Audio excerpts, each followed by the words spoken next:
Hello, everybody, and welcome to the Royal Ramble podcast. I am your host, Zach Stevens, and we are here to review the episode of Raw from June 26th, 2017, out of the Staples Center in Los Angeles, California. As always, guys, you can follow us on Twitter at Ramble_cast. Again, that is Ramble_cast. And of course, you can always subscribe to our YouTube page where you're going to find the highest quality episodes of the Royal Ramble podcast that we have to offer. So definitely hit that subscribe button for us, man. It means a lot. We are also on Podbean. Check us out over there at royalrambleradio.podbean.com. You can, of course, download that Podbean app and download us and listen to us wherever you are on the go. And if you have any questions or comments, you want those read on the air, either leave a comment down below on the YouTube page or send it in to royalrambleradio@gmail.com. Now, I teased on Twitter that I actually wanted to talk about a little bit of WWE news this week. Normally on the Royal Ramble podcast, we usually don't cover news, mainly because there's so many other podcasts and outlets out there that do cover this stuff that, me doing it probably doesn't really matter that much.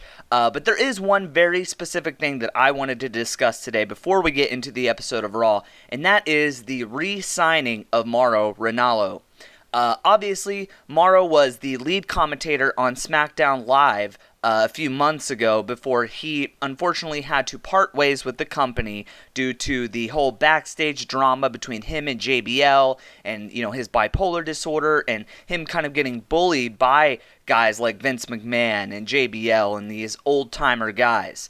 What I posted on Twitter, though, was that I wanted to tell you guys why I felt like the re-signing of Mauro Ranallo bodes well for the future of the company and for the future of wrestling, especially in the WWE. And that is one very simple reason, guys, and that is Triple H, Paul Levesque. Look, Mauro getting re-signed back to NXT and not the main roster tells you one thing. It tells you that Triple H has his finger on the pulse of us wrestling fans. He knows what we want. He obviously understands we don't like these mediocre Raw, SmackDown, and pay-per-views that we're getting all the time. He understands that we want announcers who are passionate, who call things, they call the real moves. They really get into it. This is what we want as fans. What Vince McMahon and Kevin Dunn and these guys have been putting on TV for the past couple of years, and even before that, has been garbage, okay? Triple H understands where the future of wrestling needs to go. He understands what we want as wrestling fans. And I believe him re-signing Mauro to his brand, because make no mistake about it, guys, Triple H has full control over NXT. Make no mistake about that. Vince McMahon and Kevin Dunn do not even fuck with NXT. They don't put their slimy, greasy fingers into that product. They probably don't even watch it, okay? Triple H going on his own, signing Mauro Ranallo, and bringing him back to his brand tells us that when Vince McMahon finally does hang up the hat, he finally does decide to step away and stop being the main controlling force on Raw and SmackDown, that when Triple H does come in and take over that role, because he will be taking over that role once Vince is either dead or he finally does retire, Triple H will be in that role for him. When that does happen, it's obvious that Triple H understands where we want this product to go as wrestling fans, and he is going to do whatever he can to get it there. And him signing Mauro Ranallo, I believe, bodes well for the WWE. It bodes well for the future of wrestling. And look, this roster is getting prepped right now with some amazing talent. And when Triple H finally does get to call the shots, we're going to be in for one wild ride, guys. I think Triple H understands, Paul understands where we need to go with this thing, and him signing Mauro Ranallo just speaks volumes to that, man. Like I said, he's got his finger on the pulse of us fans. He knows what we want, and he's trying to give it to us as much as he can. So, speaking of wild rides, we obviously have a review for Raw for tonight to get into, so let's go ahead and get into that. So, as always, on the Royal Ramble podcast, we like to go into our questions as we head into tonight's Raw. And obviously, the number one question heading into tonight's show is obviously, where are they going to go with Big Cass after that big turn on Enzo last week? What are they going to do with Enzo? What are they going to do with Cass? Are they actually going to pair Big Show and Enzo up? Or is Cass just going to face Big Show in his first big feud? What are we going to get? Where are they going to go with this thing? That is obviously the number one question on a lot of people's minds as we head into tonight's episode. The second question I had was, will the Raw women actually have a significant role onto tonight's show? Last week, they were kind of just thrown into that mess of a segment right at the end of the show, and we got zero answers as to what they're doing at Great Balls of Fire. Will the women actually have something that shows us where they're going for that pay-per-view and just at least puts these Raw women in a prominent spot to where they can finally maybe get some momentum and get some hype surrounding them? Because right now the Raw women's division is completely lackluster. It's completely dying. So we need some answers and we need some hype as we head into that next pay-per-view. Obviously, the next question I would have would be Braun and Roman. Let's get to it, man. Are they going to give us more Strowman tonight? How are they going to build up this feud as they head into their ambulance match in about 2 weeks at Great Balls of Fire? What are they going to do? Obviously, everyone is always going to be hyped for a Braun and Roman match. That is something that we always want to see, so it's going to be interesting to see how they get us even more excited for that. And then finally, I would say my last question heading in tonight is obviously going to be about Samoa Joe and Brock Lesnar. They've obviously already promoted that Brock will be in the building tonight. He is going to be on Raw tonight. So what kind of crazy shit can we expect out of these two as they head into the hottest feud in WWE right now? I've been saying that since it was announced. This is the hottest feud in WWE. So what are they going to do to elevate that even more? Obviously, their segment about 2 weeks ago was amazing with the whole brawl in the ring and whatnot. But the question is, can they outdo that with the limited number of appearances that Brock Lesnar has? So let's go ahead and get into it, man. Let's see if they are able to answer these questions. And let's go into tonight's episode of Raw. So yeah, man, we start off the show with Roman entering the building. And of course, the Staples Center erupts in boos. The cameraman, struggling to find any sign in the crowd that is actually in favor of Roman Reigns. Roman gets into the ring and just starts circling around as we hear the crowd chant, "We want Strowman." He doesn't say anything for a very long time here, just completely silent, letting the boos kind of rain down on him. Then he finally says, "I'm going to call it like it is." And as soon as his mouth touches that microphone, the boos just get even louder, they get more intense, and they just come raining down on him. He says that last week on Raw, Joe put the coquina clutch on him and put him to sleep. And the crowd obviously cheers at this because they want to see the coquina clutch locked in on Roman Reigns. He goes on to remind us how Strowman returned, and also that is met with huge cheers from this crowd as well. He says he's been in all kinds of matches, but never an ambulance match. He accepts Braun's challenge, which I'm pretty sure this match already got confirmed anyway, so I'm not sure what he is trying to accept here. This match is already on the card. He goes on to say that he will put Strowman in that ambulance and drive him straight to hell because it's his yard. Then we hear an ambulance alarm. Then the camera pans and we see an actual ambulance backing up near the ramp.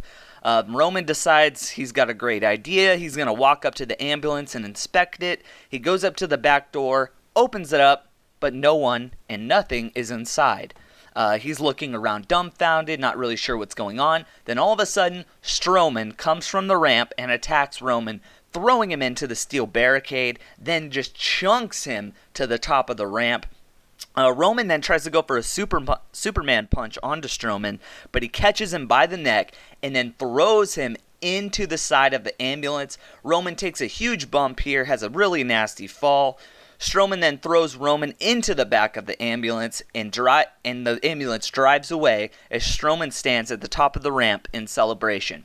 My thoughts on the opening to Raw, decent start to Raw, but I thought it was super predictable. I think as soon as Roman opened up those back doors and nothing was in there, we knew Strowman was going to come and attack him from behind. Overall, I think this is exactly how you want to build up an ambulance match. You want to probably get some ambulances involved and explain to the audience how this match actually works because we really haven't seen too many of them. So this is either going to be an amazing match, I think, at Great Balls of Fire, or it's going to fall completely flat. However, I will say because it's Roman and Braun, I think that these guys are going to put on a very good match. I think it's going to fare pretty well, and I think it'll be probably the second best match on the Great Balls of Fire card. So we head into the first match of tonight, and Corey tells us that we're getting Finn Balor and the Hardy Boys versus Elias Sampson and Cesaro and Sheamus for the first time ever. Again, we're seeing a Cesaro-Sheamus versus the Hardy Boys match.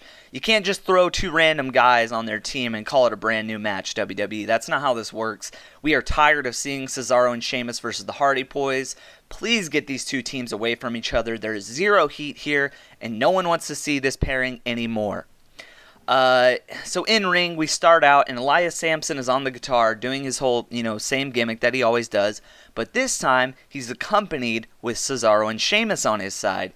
And this is actually a decently funny sight, seeing these two guys involved with this gimmick. I was really hoping that maybe Cesaro and Sheamus might actually sing here or do something with Elias to, get some more heat onto them. But Elias goes on to say that because he's in LA, he will give the crowd a trio and give them a song that they deserve. Elias starts playing his guitar, but then as soon as he does, the Hardy Boys music hits. Like I said, man, I was kind of disappointed. I actually wanted to see some type of, singing or just something weird out of Cesaro and Sheamus right here. Maybe have them sing really horribly or something like that, but no, unfortunately, we were robbed of that moment. So this match starts.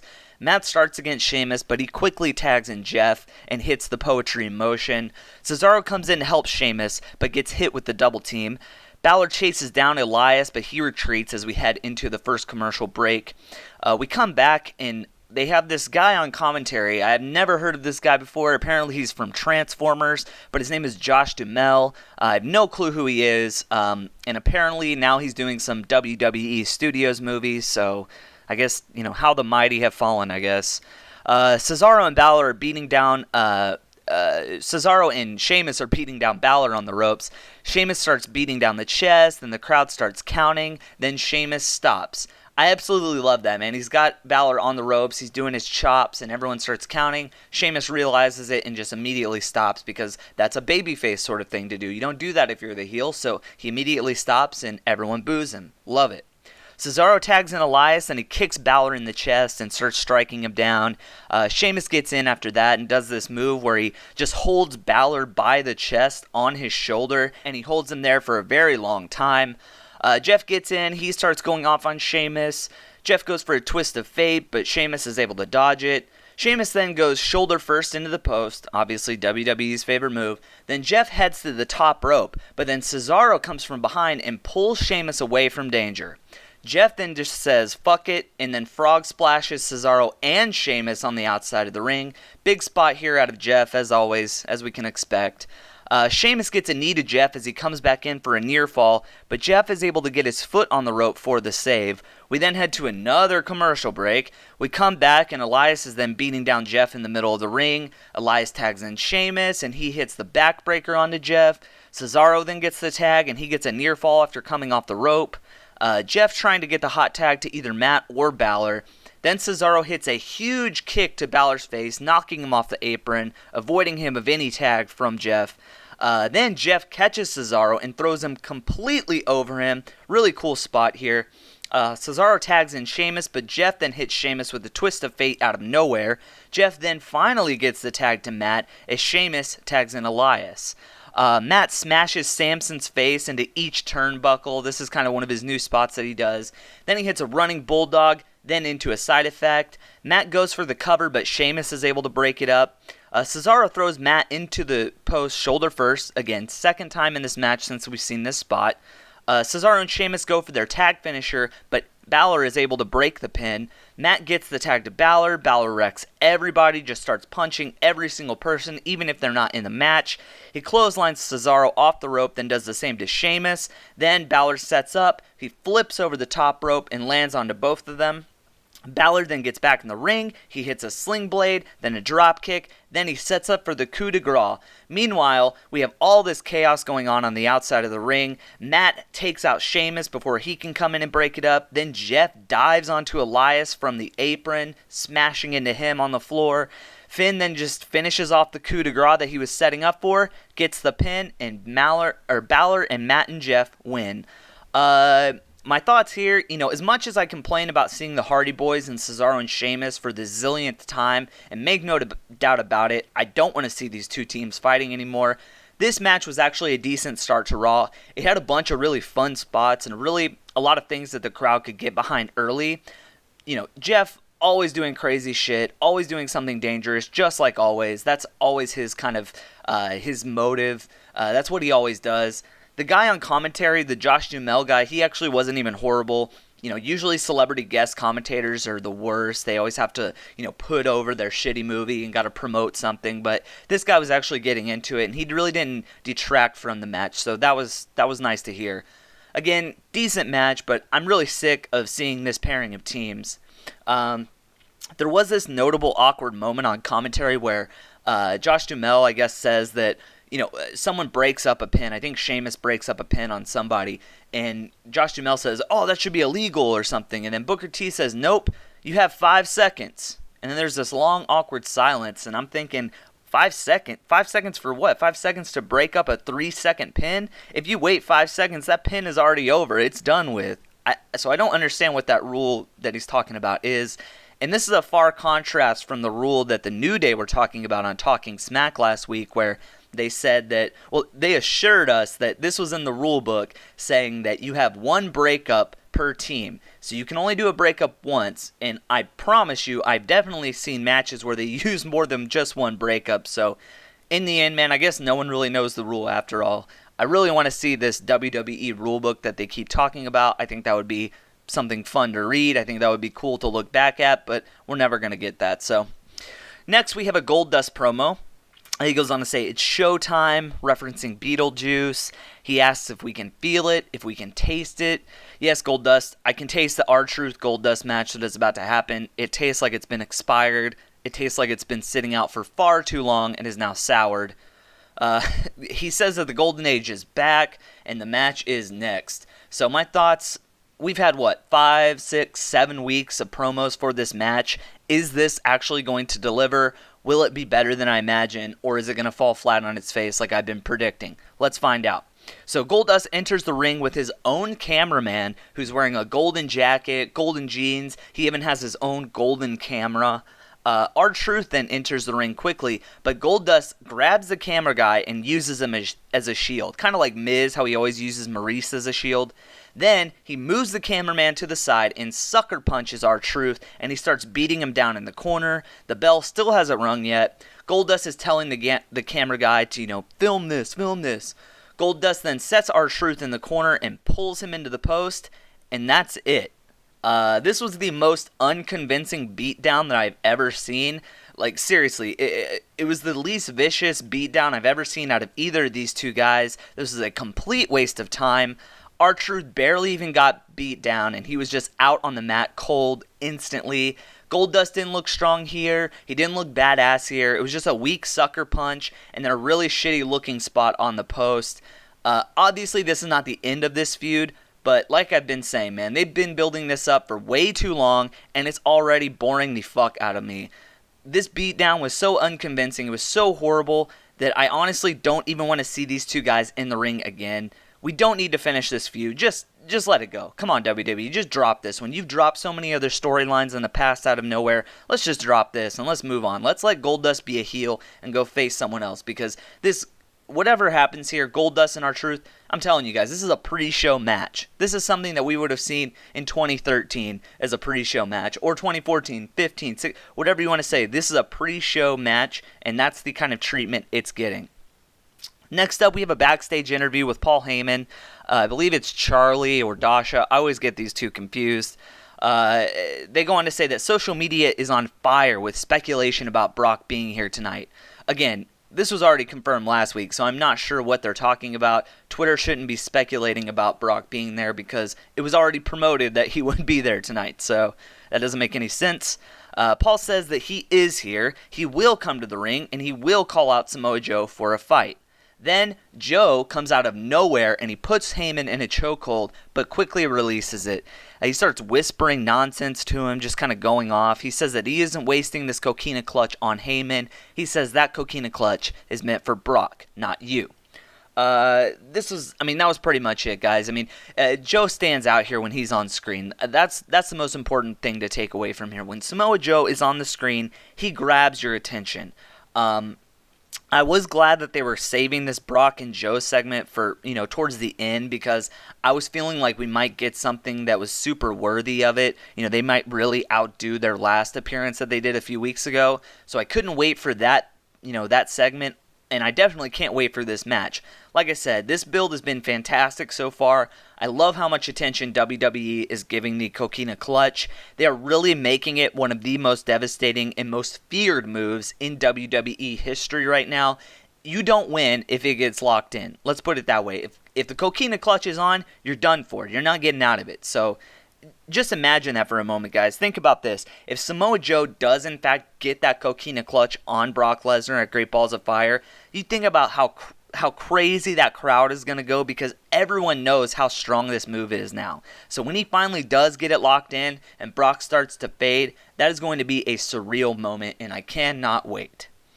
So next we have a teaser for what's to come. They're talking about the MizTV segment, and this I already knew right away. I wrote down in my notes, cringe segment of the night, and that was what I put in here. And yes, we did get cringe segment of the night. So MizTV is going to have his guest being the Ball family, which is Lavar Ball and his kids. They have a whole history. Lavar Ball is the father of Lorenzo Ball and LaMelo Ball, who just signed with the Lakers in this past NBA draft that just happened about a week ago. And his dad is basically a helicopter dad. He comes out and he's talking about how he can beat Michael Jordan and talking about how great his son is. And they put out this $500 shoe for his son, who hasn't even played a game in the NBA yet. So obviously this guy is crazy. He's been making a lot of mainstream news by just saying outlandish things and being nuts. So I knew right away this was going to be cringe-inducing, and yes, it does deliver on the cringe and gives us something even more noteworthy to talk about, which made headlines elsewhere, but we'll talk about that in a little bit. Michael Cole then tells us what the women are doing tonight, so we finally do get an answer for the number one contendership. There will be a women's gauntlet match for the number one contendership as our main event tonight. So I think it's crazy that the women are going from barely making the show last week to main eventing this week, but I mean, what can you expect out of how WWE treats these things? So I guess I expect that. Then we have a backstage segment where Kurt Angle is letting Bayley pick her number for the gauntlet match. She gets zero pop here. I'm not sure if they showed her to the crowd or what, but there was zero sound coming from this. Like I've said before, man, not looking good for Bayley as a character right now. Alright guys, so we head into the MizTV segment, and this is the holy shit, what is happening segment of the week. So like I said, I already gave you the backstory about Lavar Ball. He's this crazy helicopter dad. His son was just drafted to the LA Lakers. His name is Lonzo. Lavar Ball and his dad LaMelo Ball. Lavar is the dad. LaMelo and Lonzo are the two sons. And he's just crazy, man. He's fucking insane. Anyway, Miz comes to the ring with Maurice, which last week they had their falling out, but I'm not really sure what's going on there. I thought she was done with the Miz after last week's issues, but I guess not. Miz then comes to the ring, and there are mannequins in the ring with these big baller t-shirts on them, which is the Ball family brand, I guess. There's all these mannequins, all these t-shirts, really trying to sell their shitty product. Miz says some shit. He goes in for a kiss on Maurice. She dodges it. Then he assures the crowd that him and Maurice are happy. He says that he has an announcement that will change the WWE forever. And he then goes on to say that his guest is the only one to be talked about as much as The Miz this year. And he introduces Lavar and LaMelo Ball. Lavar, obviously the dad, and his son, like I said, Lonzo, just got drafted this past week. Lavar does this crazy, awkward run to the ring where he's like running in there like he's got a look like he shit his pants is essentially what this looked like. Looked like someone that just had diarrhea in their pants, and he is running to the ring, trying not to get it all over the place, acting super strange, very cringy. His son looks like he's in middle school. He's got braces. He's got this crazy fucking hair. Apparently, this guy just got signed to UCLA, and he looks like he's in middle school, man. That kid needs to eat some chicken or something because he is scrawny as fuck. Then their dad introduces Lonzo Ball, who, like I said, just got drafted to the Lakers. And they're obviously in LA tonight, but this guy gets almost zero reaction. People are booing him. He's not wearing any Laker colors, not really representing the brand. Not really sure what's going on here. all I'm thinking is, why the fuck is this shit on my TV? This is a wrestling show. What does this have to do with anything? The crowd is booing, and they have every right to boo this shit. Please get off my TV. Miz, he goes on to say that he thinks he has a partnership with the Ball family and their big baller brand, whatever the fuck it's called. He basically says that the Miz isn't on the level of the Ball family. Then this segment just starts to crumble and fall apart, guys. These guys are not following the script. Lavar Ball is fucking insane. At one point, he rips his shirt off, gets on the ring apron, and starts telling the Miz that he wants to fight. Then he starts running around the ring, around the mannequins, around Maurice, everything, saying all kinds of crazy shit.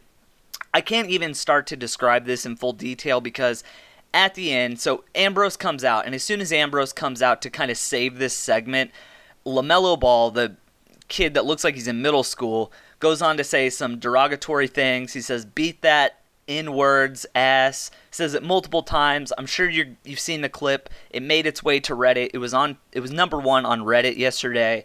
WWE has already had to put out an apology statement because of what this kid said on national TV, dropping the N-bomb like that on a PG show. Like I said, they already had to release a statement apologizing. This was fucking awful, guys. It's shit like this that makes me embarrassed to be watching WWE. And like I said before at the top of the show, this was the most noteworthy thing to come out of this show. It wasn't wrestling related, it was this garbage. And when you have something like this that is this horrible, and that's the most noteworthy thing coming out of your flagship show, you cannot say that this was a good episode of Raw. I'm sorry. I see people out there saying, "Oh, this is a great episode, and if you don't like it, you don't like anything." That's complete bullshit. I liked last week's episode Raw. I liked last week's SmackDown. This right here, it's shit like this that makes me embarrassed to be watching this. If someone walked in as I was watching this segment go down, I would have to change the channel because that's how embarrassed I would be.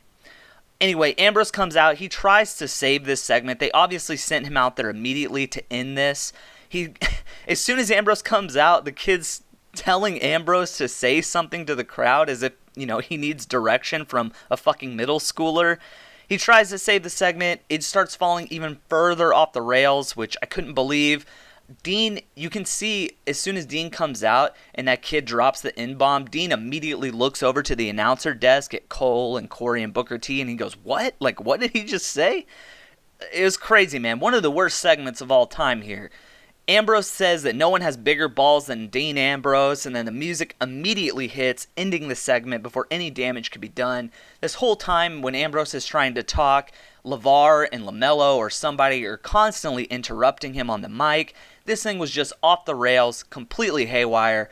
Their son dropping the N-bomb is completely unacceptable. I'll never buy a Big Baller Brand t-shirt or anything related to these clowns. Please get the fuck out of here with this garbage. Please do not ever have these people on TV again. So next up, we have our second match of the night, and it is a 6-man tag team matchup between Ambrose, Heath, and Rhino versus Miz, Bo, and Curtis. Honestly, at this point, I couldn't even comprehend what was happening in this match after that last segment. I was completely in shock. Cole goes on to tell us that the balls are gone from ringside. Yeah, no shit, Cole. I don't blame you. You might want to get them completely out of the building at this point. Rhino starts in control of Curtis Axel, beating him down with headbutts and knees. Axel then drives Rhino into the corner, and then he tags in the Miz.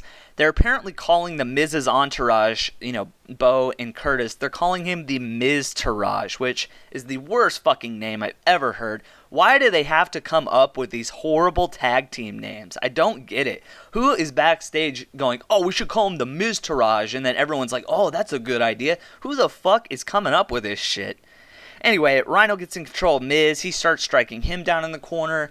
Miz then hits an Irish whip and throws him into the post across the ring, and Rhino hits hard as shit here. Just completely shakes the entire ring. Looked like it hurt. Bo then gets in. He starts kicking down Rhino. He isn't doing his Tozawa-like chants anymore, so I guess gimmick infringement was officially filed in the court of WWE, and Tozawa did win.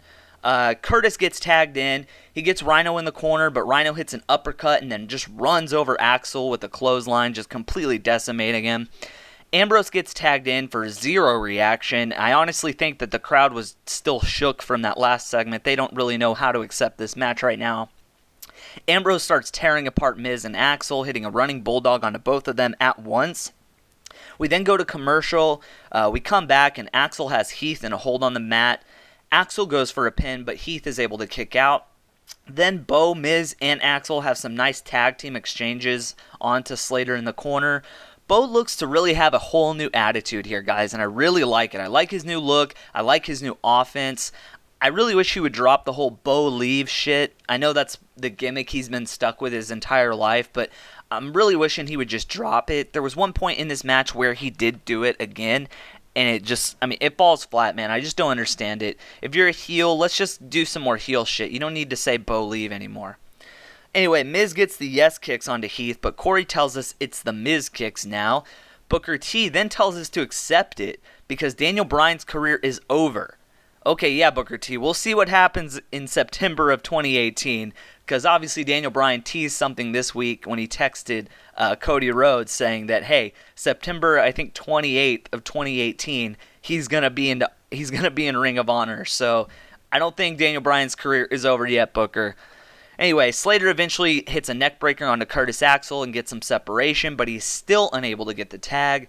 Slater's really trying to get to Rhino for that hot tag, and then he finally gets it. Rhino runs through Dallas, hitting him with the shoulder in the corner, then hitting Bo with a spine buster for a near fall. Miz and Dean then start chasing each other around the ring. Curtis gets a cheap shot onto Rhino from the apron. Bo gets a quick roll-up onto Rhino off of the cheap shot and gets the pin. 1, 2, 3. Miz and the Miz-Taraj win. Overall thoughts... Like I said, guys, I was completely distracted from that previous segment, but overall, this is a pretty boring match. Nothing exciting here at all, really.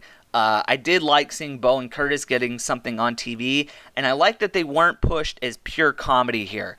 I was worried that they were going to be kind of the bumbling idiots, that are pairing up with The Miz. They aren't going to be treated as, big badass enforcers. But this match, they really didn't do anything comedy. They were out there and they basically just fought a regular match. So I'm hoping that is the same treatment that they get from now on. Hopefully they don't just become bumbling fools. Obviously the Maurice and Miz, breakup, they're still kind of teasing that here and there. But there was nothing really too big here with that tonight. Just a little tease of it. Again, I'm not excited at all to see Miz versus Ambrose for the millionth time. I really wish they'd just drop this feud and find some new pairings for these guys. We've been seeing the same matches for so long now that it's starting to really, really get on my nerves, and I just cannot wait for this feud to end and we separate these guys for the final time. And if we get another rematch going in to the next pay-per-view, I refuse to cover it. If we see Miz versus Ambrose again at I believe it'll be SummerSlam. If we see that shit again, I will not cover it. I guarantee you I will not talk about it because I cannot celebrate these constant rematches that we keep getting between these two guys. I refuse. I refuse to cover it. Anyway, we get a highlight package of the story of Enzo and Big Cass. This is an amazing little package here, really showing how these guys were built up from NXT and how they became a prominent tag team. And then, of course, showing their fallout, with the attacks and, the whole reveal from last Monday. Then they show Enzo backstage, and they say he is coming up next. So this was a big segment here, guys. They definitely swerved me here. I'm not afraid to admit it. They swerved the fuck out of me. So Enzo comes to the ring. He comes out to the Enzo and Cass music, but it's only his name on the Jumbotron. Normally it says, Enzo and Big Cass or whatever, but this time it's just Enzo Amore on the Jumbotron. He comes out with that same energy, the same hype that he always does. He goes on to do his whole, my name is Enzo Amore. He does the whole intro, just completely cuts out Cass's part. He gets to the ring. People are saying, how you doing? How you doing? He goes on to say, you want to know how I'm doing? Well, I'm not doing too good. But this ain't about me. It ain't about a real one. It's about the realest guys in the room. Enzo removes his jacket. And he reveals this hideous fucking t-shirt of him and Cass.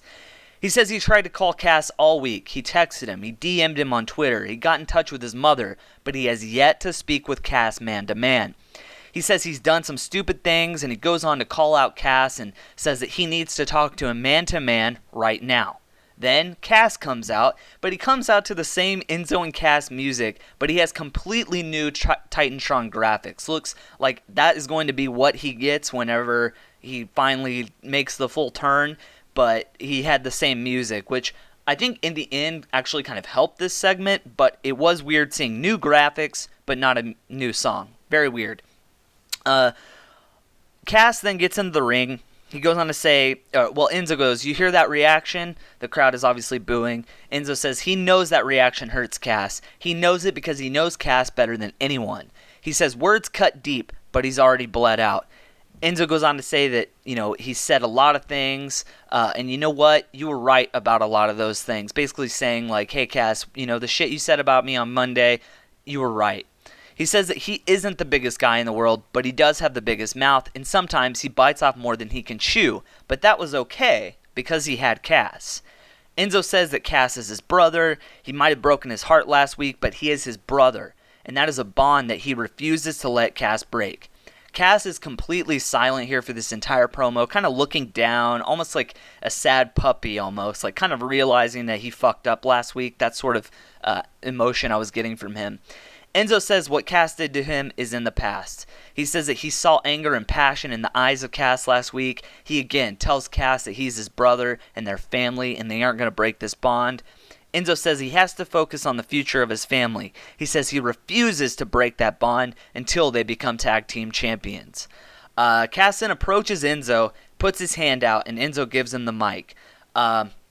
Cass then goes on to say that Enzo never knows when to shut up, but he has to be honest. After last week, he has never been more ashamed in his life. He goes on to reiterate what Enzo says, calling him loud, saying that he always runs his mouth, but he accepts who Enzo is. Cass gets big what chants here. Anytime he says something, he's met with a loud what. Cass then goes on to say that they are, in fact, brothers. So, in front of the entire world, he wants to say to his brother, "I'm sorry." The crowd boos here, very loud boos. He says he's sorry for everything, including the past 5 weeks, and says to please accept my apology. The crowd at this point is chanting, "No, no, no." Cass extends his hand for a handshake. Enzo is bawling in the ring again, looking at Cass in the eyes, and he finally goes in and shakes his hand. Then they have this huge hug. Enzo is saying, "I love you." Cass is saying it back, whatever. Then Cass says if anyone here thought that they were going to throw away a lifetime of friendship for this whole ordeal, then there's only one word to describe them. They then head to the top of the ramp to celebrate. You think, okay, maybe Enzo and Cass, I guess they're going to get back together and then, go for the tag team titles and then do the split there. That's where the swerve was coming. But all of a sudden, as they're at the top of the ramp, Cass grabs Enzo and hits a fucking huge clothesline out of nowhere to him. We get huge, very loud asshole chants here. Cass then grabs the mic. He says, "You want Enzo? Well, you're going to get Enzo." Picks Enzo up over his head and just chunks that motherfucker all the way to the bottom of the ramp. Enzo just goes rolling and sliding away like a rag doll, and Cass stands at the top of the ramp and leaves. My thoughts here, okay, WWE, you got me. For a second there, I honestly was envisioning them getting back together as a tag team and completely ruining the entire breakup angle from last week. Because honestly, I would not put it past WWE to ruin an entire angle like this for no reason. They've constantly done shit like this in the past, so I was thinking, alright, maybe they are going to repair them up. And like I said, Cass coming out to the same theme song actually kind of helped this segment, made me believe that, okay, maybe they are going to pull back on this breakup. Maybe they're just going to pair them up and then do the breakup again. But in the end, Cass does turn on him again, and I actually did like how they did this. They basically just got another breakup segment on TV again, making this angle last even longer, so I guess in the end that's pretty good. I thought the emotion that these guys have in the ring before the turn on the ramp was good. I was really believing that whole sorry thing. Enzo gave us a very nice, compelling promo, and Cass showed some really nice range by having us believe that he was in fact sorry, so that just made the turn at the end even more impactful due to how they built this up. So in the end, nice job here, even if it was just a little bit redundant and a little bit of a repeat of last week. We still don't know who Cass is going to face, so obviously those questions we had at the top of the show won't get answered this week. They do need to do the entire repackage now. Give Cass a new song, give him a new look, everything, make him that badass heel, and let's go on from there. So then we head back to commentary, and Corey is talking, and then Big Cass comes up to confront him. Cass goes on to say, I don't know what dirt you have on Kurt Angle, but it must be good. Now stay out of my business.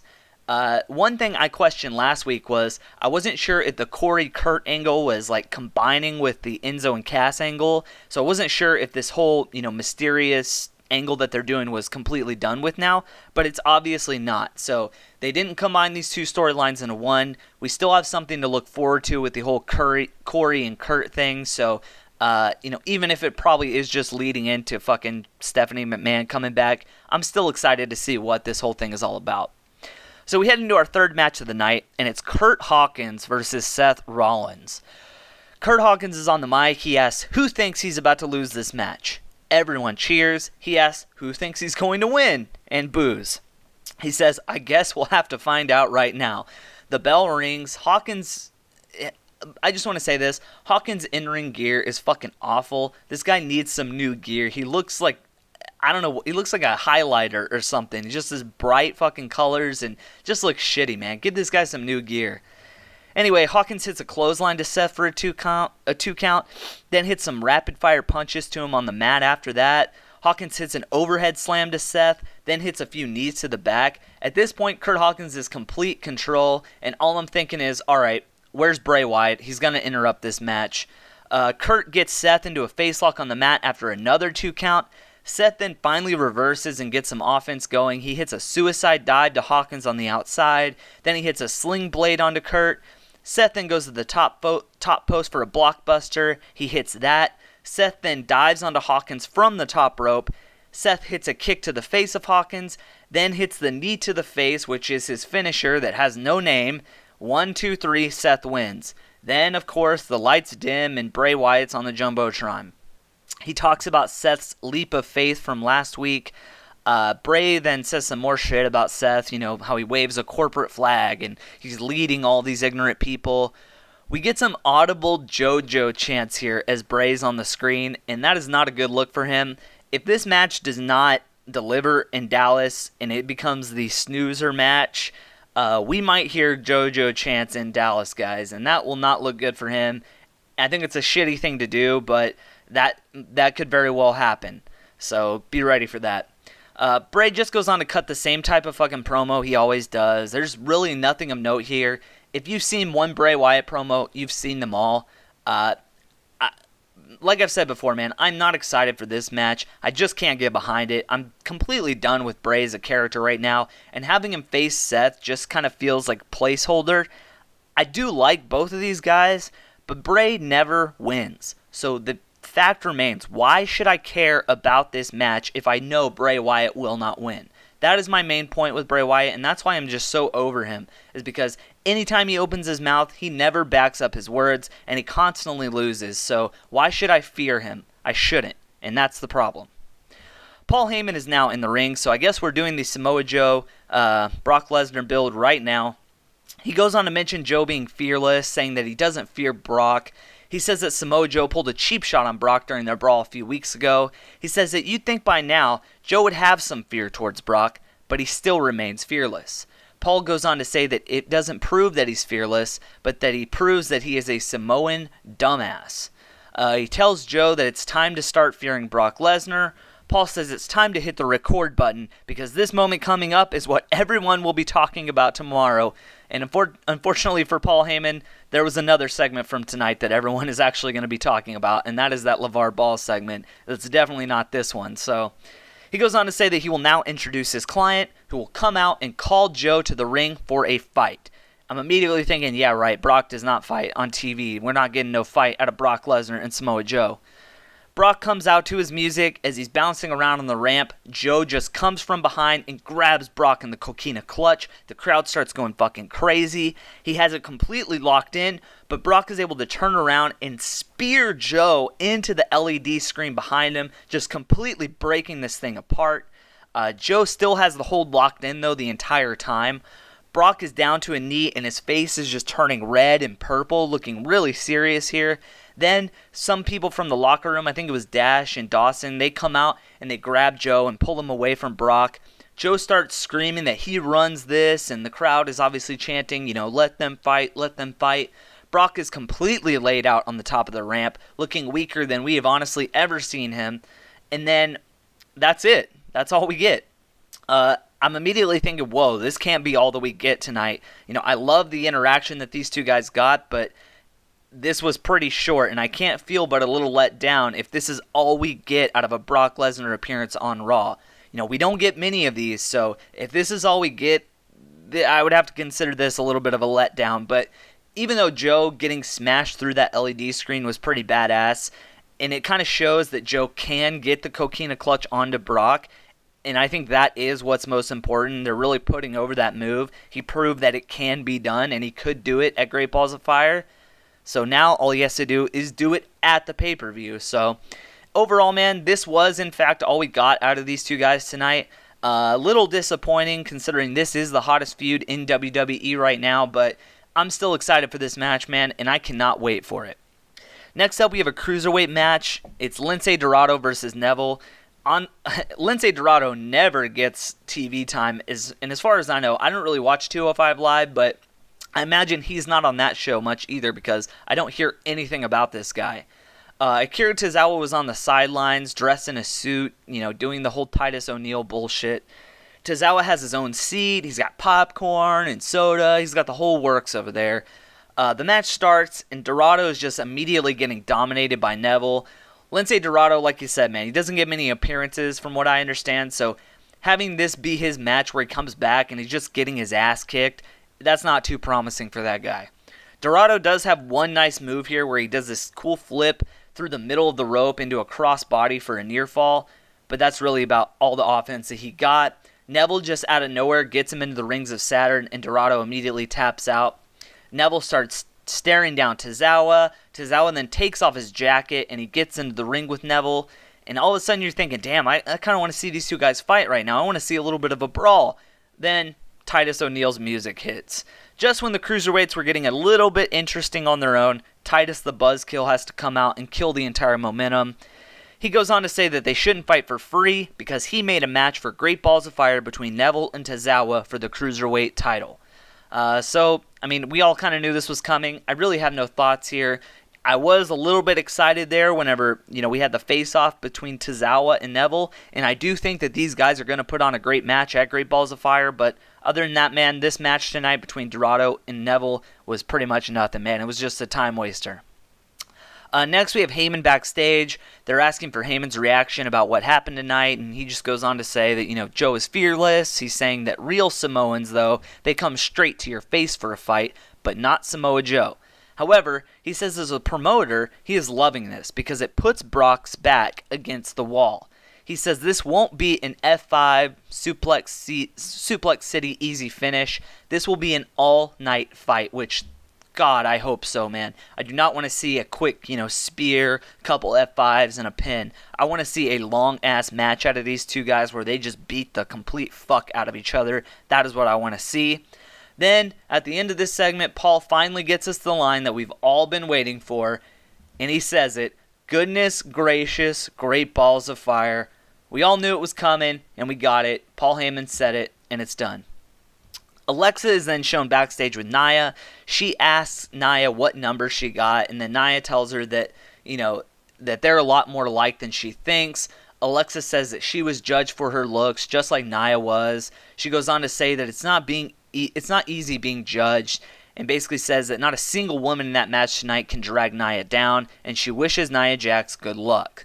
Then Nia just says, I don't need good luck, and I will see her, and I will see you in that championship at Great Balls of Fire.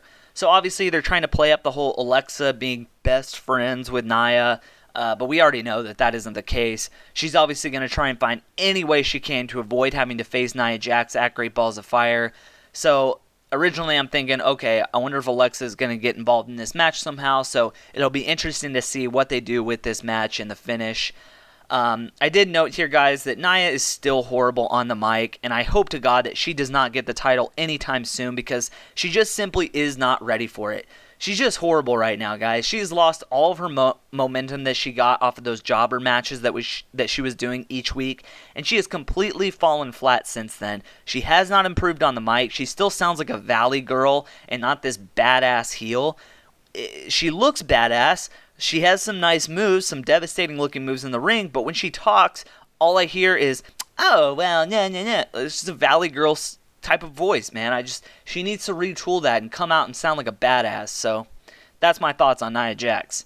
Anyway, man, we head into the main event tonight, and it is the gauntlet match.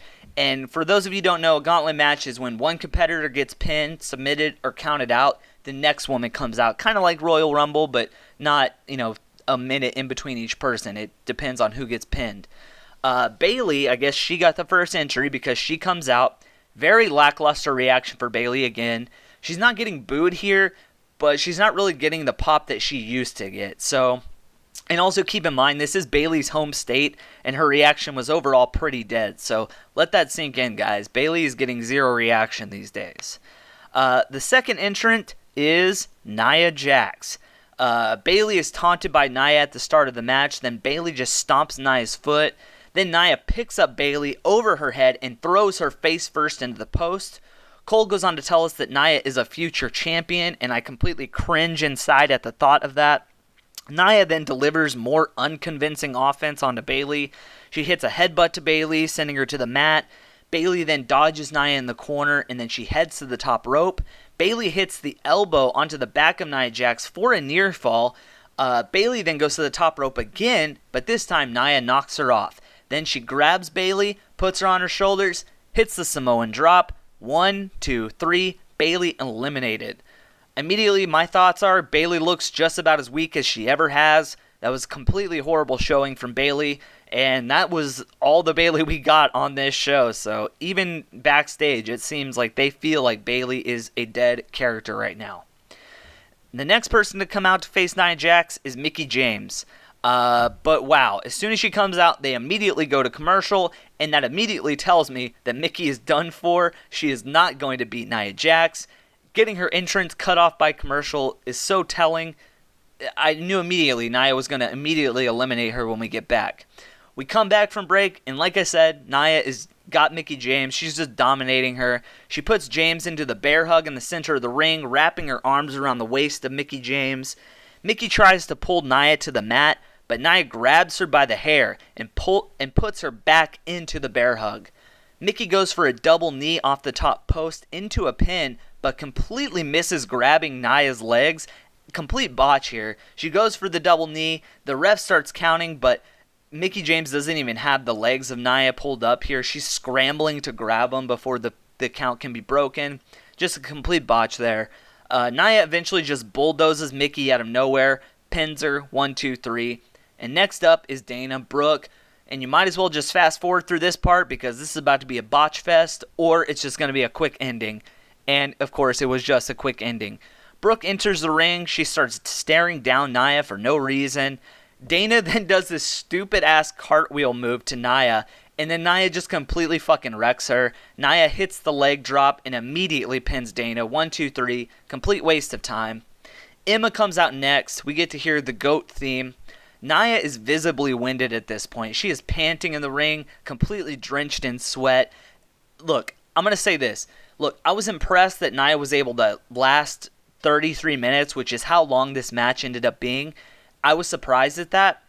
But what she gave us in the ring was completely horrible. And towards the end there, all of the spots were either rest holds or teasing count-out victories so that everyone could get their breath back. So I am impressed that she was able to last 33 minutes, but this was not a great match, guys, and I'm not really sure why people are saying it was.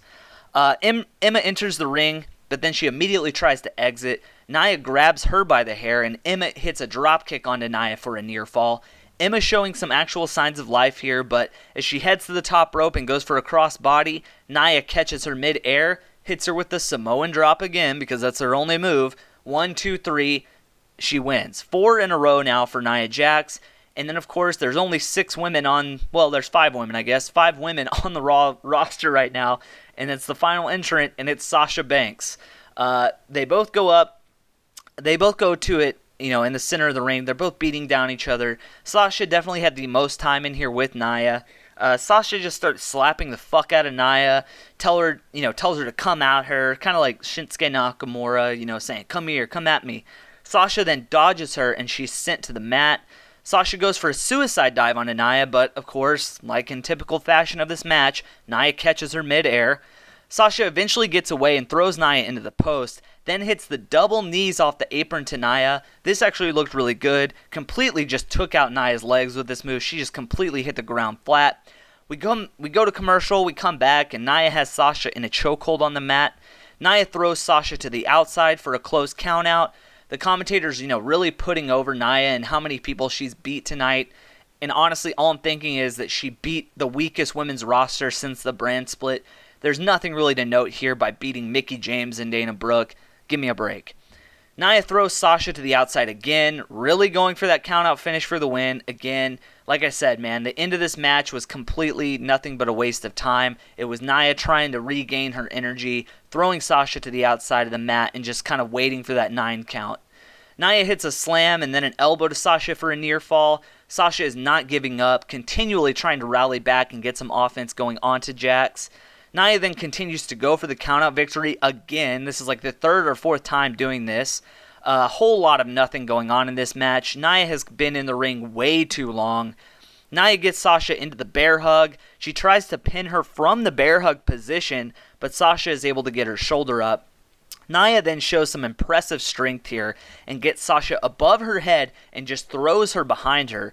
That was legit impressive considering how tired Nia looks at this point. She is visibly winded. Sasha rolls out of the way of an elbow from Nia, then hits her with a knee to the face off the top ropes. Sasha finally has some momentum. She's really trying to regain her composure here. Both women are struggling to get back to their feet.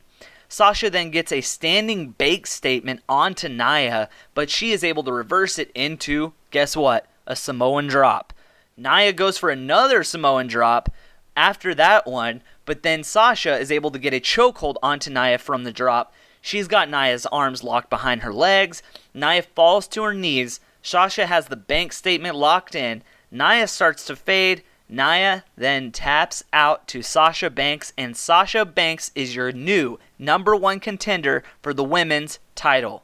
The crowd goes mild. Not really the reaction I'm sure they were hoping for. My thoughts are that this match was way too fucking long. Booker T then informs us it was 33 minutes, and honestly, this match felt like it lasted an hour. This was way, way too long, and Nia was visibly faded there at the end. You could tell she was tired, which, I don't blame her, dude. She was in there for 33 minutes, but at the same time, she isn't really the type of performer that should be out there 33 minutes. I get that they were trying to put her over as this, dominant, badass heel. She ran through the entire roster, including Bayley and Emma, and then Sasha finally gets her, and then Nia just taps out. So I guess that shows that Nia is powerful and dominant, but at the same time, she did just tap out. So anyway, Sasha's in the ring celebrating. The crowd is really not celebrating too much with her. They aren't really cheering a whole lot. Then Kurt Angle's music then hits. He comes out and just raises the arm of Sasha, trying to get some type of reaction out of this crowd. Then Alexa's music hits. She comes to the ring. She holds the title in front of Sasha Banks' face. Then Sasha just drop kicks the fuck out of her, grabs the title, and we go off the air with Sasha holding the women's title above her head.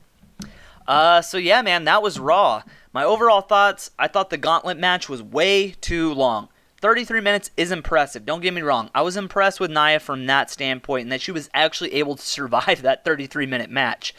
But it honestly isn't that impressive when a majority of it is spent teasing count-out victories and doing rest holds. That's not impressive to me. I'm glad that Nia, isn't necessarily getting a title shot yet because she's simply just not ready for it. She has a long way to go on her promo skills, that's for sure. I was impressed she was able to go 33 minutes, but what we got was less than impressive in the ring.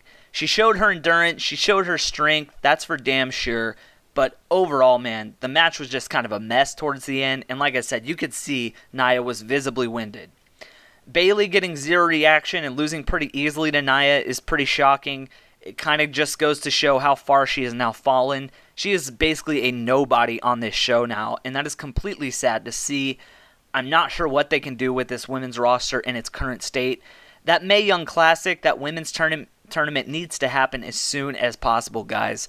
We got to get some new faces into these women's divisions because right now, this Raw women's division has a whole lot of dead weight in it, and there is not really many feuds that you can even go to right now. So I'm really not sure why people are praising this gauntlet match. I understand that, Nia was able to last 33 minutes, but when it's 33 minutes of rest holds, commercials, and teasing countouts, Nia was visibly exhausted by that 15-minute mark. She displayed about 2 moves of offense, Samoan drops, and that's all I can think of, Samoan drops.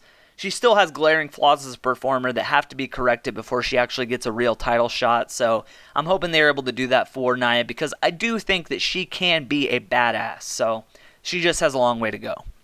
The segment with Braun and Roman, I thought that was good. It was quick. It was a good way to start off Raw. And, I'm always going to be excited for that match regardless of what gimmick or what stip they attach to it. So, even though they didn't get a whole lot of time on this show, and that is kind of a shame considering they probably are going to have the second best match on that Great Balls of Fire card, this build was still decent, and I like that they got the ambulance involved a little bit and really kind of showed that Braun Strowman is the babyface in all of this, but we'll see what happens. Roman really didn't play into his heel persona a whole lot like he did last week, which was kind of a shame. But, in the end, obviously people are going to be rooting for Braun Strowman in that match. Make no doubt about it. Seth and Bray, they continue to be massively underwhelming. I do not care in the slightest about seeing this match. I really do not understand why they have not given a name to Seth Rollins' finisher. Why is the WWE doing such a shitty job at putting that move over? Look at the Coquina Clutch right now. Look how over that thing is versus Seth Rollins' finisher. One is looking like the most dominant move in WWE history, and the other one doesn't even have a name for it. It really doesn't make sense, and it's really weird that this feud is going on because it simply feels like filler, guys. That's the bottom line. This Seth and Bray feud makes no sense. I'm not behind it, and it's just filler. That's what I feel like, man. It's filler for this pay-per-view card. Brock and Joe had a badass segment, don't get me wrong, but, I'm being selfish here when I say this. I wanted more of it. We don't get a lot of Brock on TV anymore, so when he does come to Raw, I would like more than a 2-minute beatdown. So in the end, I was kind of disappointed, but, I cannot wait for this match. And like I said, it is the hottest feud in WWE right now, and these two guys are going to have a legit-ass fucking fight in 2 weeks. There was barely any cruiserweight action tonight, which I don't think this show needed any more filler. It had enough of that already. We did finally get the Akira Tozawa versus Neville match announced, though, so at least we know, kind of what this Great Balls of Fire pay-per-view card is shaping up to be now. Finn Balor and Elias Sampson, they're obviously continuing their feud. I am a little bit worried about Finn being kind of in mid-card limbo right now. But I have a feeling that this is just kind of a placeholder match for him until they can start setting him up for a match that actually means something down the line. Obviously, a lot of the main guys kind of have someone with them right now. I would have much preferred Finn versus Bray Wyatt, but, in the end, any Bray Wyatt match is going to be the same. Bray will always lose, so I guess I'm interested in seeing Finn Balor versus Elias Sampson. Elias Sampson has continued to be a bright spot on Raw and really getting his gimmick over, so who knows, man? Maybe he could be a badass heel. Maybe he could be a dominant person. The Enzo and Cass segment, it ended up being kind of redundant, kind of repetitive as, what they did last week. They basically are just trying to squeeze out a little bit more out of that heel turn segment. Like I said, man, they did swerve me, mainly because I have zero faith in WWE's decisions lately, so them going back on something as big as this seemed like something that they would do. We still had no answers as to who Cass is going to face or, what Enzo is going to do from here on out, but I'm still intrigued with this ongoing feud, and I am interested in seeing how it plays out going forward. We had a lot of segments tonight that were just kind of filler and, overall were complete garbage. That MizTV segment will be the talking point throughout the week, simply due to just how off the rails it got. I would encourage you to go back and watch it if you want to see that complete dumpster fire of a segment. It was completely cringeworthy, it was cringe-inducing, and it completely went off script.